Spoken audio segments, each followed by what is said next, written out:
વાત મહીસાગરની કરીએ કે જ્યાં નલ સે જલ યોજનાના 123 કરોડના કૌભાંડમાં મોટા સમાચાર સામે આવ્યા છે। કૌભાંડી કલ્પેશ શાહની આગોતરા જામીન અરજી હાઈકોર્ટે રદ કરી છે। ચિરાગ રિક્સના માલિક કલ્પેશ શાહ પર હવે ધરપકડની તલવાર છે, ત્યારે કૌભાંડી પાસેથી 4 કરોડ રૂપિયાથી વધુની માતબર રકમ વસૂલવાની હજુ પણ બાકી છે। ભાજપ વ્યાપારી સેલના પ્રમુખ કલ્પેશ શાહના ધરપકડથી બચવા માટે હવાત્યા વાસ્મો કચેરીના અધિકારીઓ ઇજારદારોની મિલીભગતથી આચરાયું હતું આ કૌભાંડ। સેશન્સ બાદ હાઈકોર્ટે પણ ફટકો મારતા કૌભાંડી તત્વોમાં ફફડાટ ફેલાયો છે।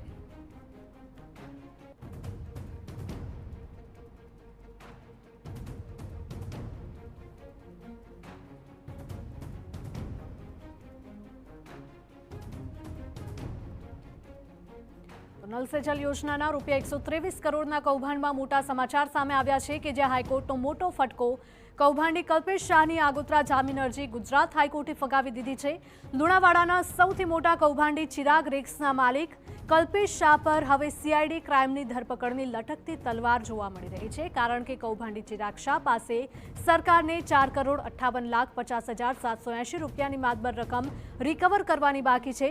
કૌભાંડી કલ્પેશ શાહ ભારતીય જનતા પાર્ટીમાં વ્યાપારી સેલના પ્રમુખ છે। ધરપકડથી બચવા માટે કૌભાંડીઓના હવાત્યા, જ્યારે જસ્ટિસ ઉત્કર્ષ દેસાઈએ જામીન અરજી સ્વીકારવાનો ઇનકાર કરી અરજી રદ કરી નાખી છે। સેશન્સ કોર્ટ બાદ હાઈકોર્ટે પણ જામીન ન આપતા કૌભાંડીઓમાં ભારે ફફડાટ ફેલાયો છે।